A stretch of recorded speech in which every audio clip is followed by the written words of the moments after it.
नमस्कार दोस्तों।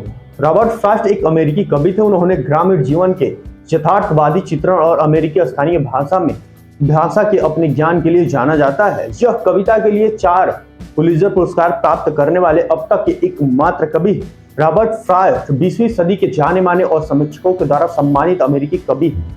रॉबर्ट ली फ्रॉस्ट का जन्म 26 मार्च 1874 को सैन फ्रांसिस्को कैलिफोर्निया में हुआ था।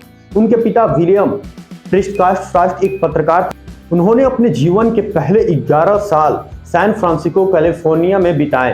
जब वह 11 साल के थे तब उनके पिता की ट्यूबरक्लोसिस के कारण मृत्यु हो गई थी। अपने पिता के निधन के बाद फ्रॉस्ट अपनी मां और बहन जेनी के साथ लॉरेंस मैसाचुसेट्स शहर चले गए। वे अपने दादा दादी के साथ चले गए और वहां फ्रॉस्ट ने लॉरेंस हाई स्कूल में पढ़ाई की।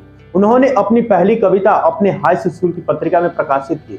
हाई स्कूल के बाद फ्रॉस्ट ने कई महीनों तक डार्टमाउथ कॉलेज में पढ़ाई की। 1894 में फ्रॉस्ट ने अपनी पहली कविता माई बटरफ्लाई द न्यूयॉर्क इंडिपेंडेंट को $15 में बेच दी। रॉबर्ट फ्रॉस्ट ने 1897 से 1899 तक हार्वर्ड विश्वविद्यालय में अध्ययन किया, लेकिन स्वास्थ्य समस्याओं के कारण अपनी डिग्री पूरी नहीं कर पाए। 1900 में फ्रॉस्ट अपनी पत्नी और बच्चों के साथ न्यू हैम्पशायर के एक खेत में चले गए। संपत्ति जो फ्रॉस्ट के दादा ने अपने लिए खरीदी थी, उन्होंने वहां खेती शुरू की, लेकिन खेती के मामले में वह पूरी तरह विफल रहे। अपने परिवार का समर्थन करने के लिए 1906 से 1911 तक उन्होंने न्यू हैम्पशायर की पिंकटन अकादमी में एक अंग्रेजी शिक्षक के रूप में काम किया और बाद में उन्होंने न्यू हैम्पशायर के प्लायमाउथ में न्यू हैम्पशायर नॉर्मल स्कूल को भी ज्वाइन किया। 1912 में वे अपने परिवार के साथ यूनाइटेड किंगडम चले गए। 1913 में उनकी कविता की पहली पुस्तक ए बॉयज विल प्रकाशित हुई और 1914 में नॉर्थ ऑफ बोस्टन प्रकाशित हुई।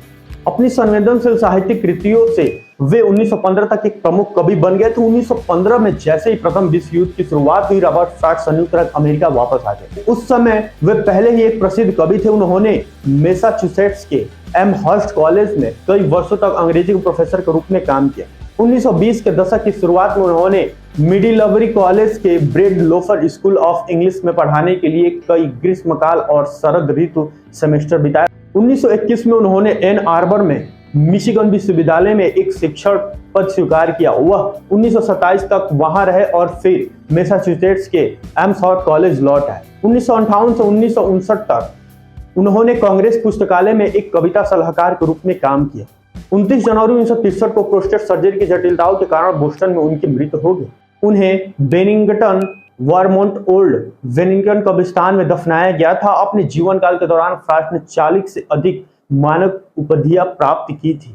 रॉबर्ट फ्रॉस्ट को अपना पहला पुलित्जर पुरस्कार 1924 में न्यू हैम्पशायर के लिए मिला।